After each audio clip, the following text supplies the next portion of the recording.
នៅតំបន់ប្រវត្តិសាស្ត្រដែលជួកោះថ្ម X16 ស្ថិតនៅភូមិកោះថ្មឃុំទន្លូងស្រុកមេមត់ខេត្តត្បូងឃ្មុំនាថ្ងៃទី20ខែមិថុនាឆ្នាំ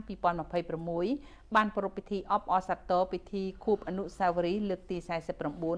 ទិវានៃការចងចាំដំណើរឆ្ពោះទៅការផ្ដួលរំលំរបបប្រល័យពូជសាសន៍ប៉ុលពត20មិថុនាឆ្នាំ1977 20មិថុនាឆ្នាំ2026និងខួបលើកទី48ថ្ងៃបង្កើតកងកម្លាំងប្រដាប់អាវុធសាមគ្គីសង្គ្រោះជាតិកម្ពុជា12ឧសភាឆ្នាំ1978 12ឧសភាឆ្នាំ2026ក្រោមអធិបតីភាពដ៏ខ្ពង់ខ្ពស់សម្ដេចពិជ័យសេនាធិបាញ់អនុប្រធានគណៈបកប្រជាជនកម្ពុជានិងជាឧត្តមប្រឹក្សាផ្ទាល់ព្រះមហាក្សត្រនៃព្រះរាជាណាចក្រកម្ពុជានៅក្នុងពិធីនោះក៏មានការអញ្ជើញចូលរួមពីឯកឧត្តមនាយឧត្តមសេនីយ៍ទាសីហាអបនាយករដ្ឋមន្ត្រីក្រសួងការពារជាតិនិងមានការអញ្ជើញចូលរួមពីគណៈប្រតិភូក្រសួងការពារប្រទេសវៀតណាមនិង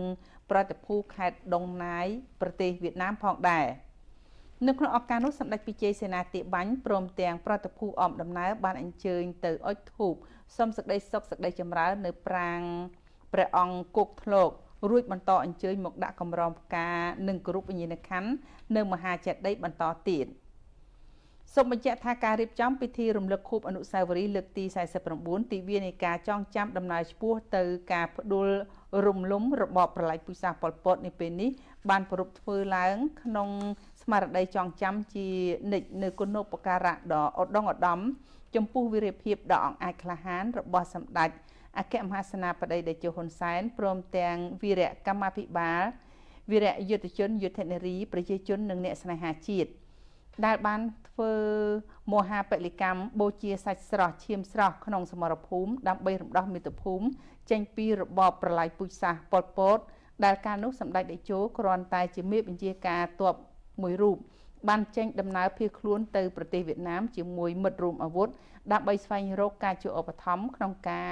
តស៊ូរំដោះជាតិនិងជួយសង្គ្រោះជីវិតបងប្អូនប្រជាជននិងសង្គមជាតិឲ្យរស់ឡើងវិញរហូតមានការរីកចម្រើនដល់សព្វថ្ងៃនេះជាការពិតទោះបីរយៈពេល49ឆ្នាំបានកន្លងផុតទៅក៏ពិតមែនប៉ុន្តែយើងទាំងអស់គ្នានៅតែចងចាំជានិច្ច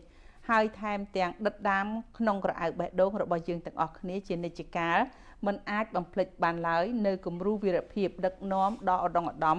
និងគុណូបការៈដ៏ធំធេងមិនអាចកាត់ផ្ដាច់បានរបស់សម្ដេចតេជោដែលបានពុះពៀដ៏អង្អាចក្លាហានហ៊ានធ្វើពលិកម្មគ្រប់បែបយ៉ាងឆ្លងកាត់ឧបសគ្គនិងការលំបាកយ៉ាងច្រើនឥតកណនាចេញដំណើរដើម្បីធ្វើការតស៊ូយ៉ាងស្វិតស្វាញឈានឆ្ពោះទៅរកការផ្ដួលរំលំរបបប្រល័យពូជសាសន៍ប៉ុលពតថ្លែងនៅក្នុងឱកាសនោះសម្ដេចពិជ័យសេនាធិបាញ់បានរំលឹកឡើងវិញខ្លះៗនៅសច្ចភាពប្រវត្តិសាស្ត្រនៅក្នុងយុគសម័យដែលត្រូវបានកត់ត្រាទុកនៅក្នុងទំព័រប្រវត្តិសាស្ត្របានតភ្ជាប់ពីដំណាក់កាលមួយទៅដំណាក់កាលមួយដែលដំណាក់កាលទី1គឺចាប់ផ្ដើមពីចលនាតស៊ូនៅក្នុងដំណើរឈានឆ្ពោះទៅការផ្ដួលរំលំរបបប្រល័យពូជសាសន៍នាថ្ងៃទី20ខែមិថុនាឆ្នាំ1977គឺជាថ្ងៃចាប់ផ្ដើមនៃចលនាតស៊ូប្រឆាំងឬបំរាស់ពីរបបដឹកនាំរបស់ប៉ុលពតដែលចលនានេះមានសម្ដេចតេជោនិងយុទ្ធមិត្តតិចតួចប៉ុណ្ណោះចេញពីតំបន់កោះថ្ម X16 ព្រំដែនវៀតណាមឈានទៅបង្កើតកងកម្លាំងប្រដាប់អាវុធសាមគ្គីសង្គ្រោះជាតិកម្ពុជា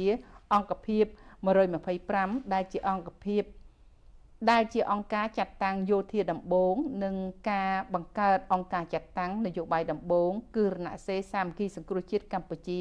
ពីធ្នូឆ្នាំ1978ឈានទៅសម្រេចជ័យជំនះក្នុងការសង្គ្រោះនិងរំដោះប្រទេសជាតិឲ្យរួចផុតពីរបបប្រល័យពូជសាសន៍ប៉ុលពតជាស្ថាពរនៅថ្ងៃទី7ខែមករាឆ្នាំ1979ដំណាក់កាលទី2គឺជាដំណាក់កាលនៃការការពារស្ដារនិងកសាងប្រទេសជាតិឡើងវិញចេញពីចំណុច0ដោយដៃម្ខាងកាន់អាវុធការពារទប់ស្កាត់ការប៉ុនប៉ងវិលត្រឡប់មកវិញនៃរបបប្រល័យពូជសាសន៍ប៉ុលពតដៃម្ខាងកសាងប្រទេសជាតិរហូតឈានដល់ដំណាក់កាលចរចាផងប្រយុទ្ធផងរហូតសម្រេចបានកិច្ចព្រមព្រៀងសន្តិភាពទីក្រុងប៉ារីសថ្ងៃទី23ខែតុលាឆ្នាំ1991ប៉ុន្តែសន្តិភាពនាពេលនោះមិនទាន់មានភាពពេញលេញនៅឡើយដោយសារកម្លាំងខ្មែរក្រហមបានធ្វើពហិការមិនចូលរួម ការបោះឆ្នោតនឹងបន្តធ្វើសង្គ្រាមបំផ្លិចបំផ្លាញបន្ទាប់មកទើបឈានដល់ការដាក់ចេញនយោបាយឈ្នះឈ្នះបញ្ចប់សង្គ្រាមស៊ីវិលទាំងស្រុងនៅកម្ពុជាដែលនាំមកនូវសន្តិភាព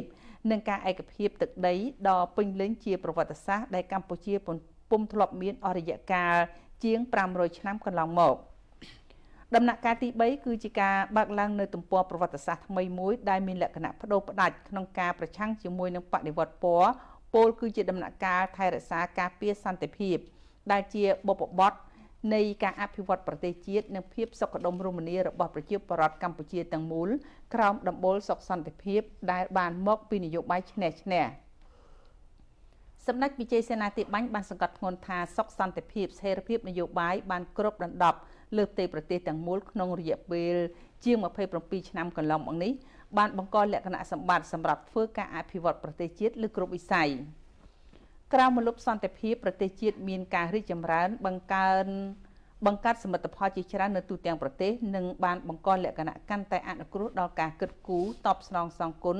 ចំពោះអតីតយុទ្ធជនដែលបានពលិកម្មក្នុងបុព្វហេតុជាតិមាតុភូមិនិងប្រជាជនយើងនាពេលកន្លងមកកសាងបាននូវវប្បធម៌ចែករំលែកឈានទៅកសាងសង្គមមួយប្រកបដោយសមធម៌និងបរិយាបន្ន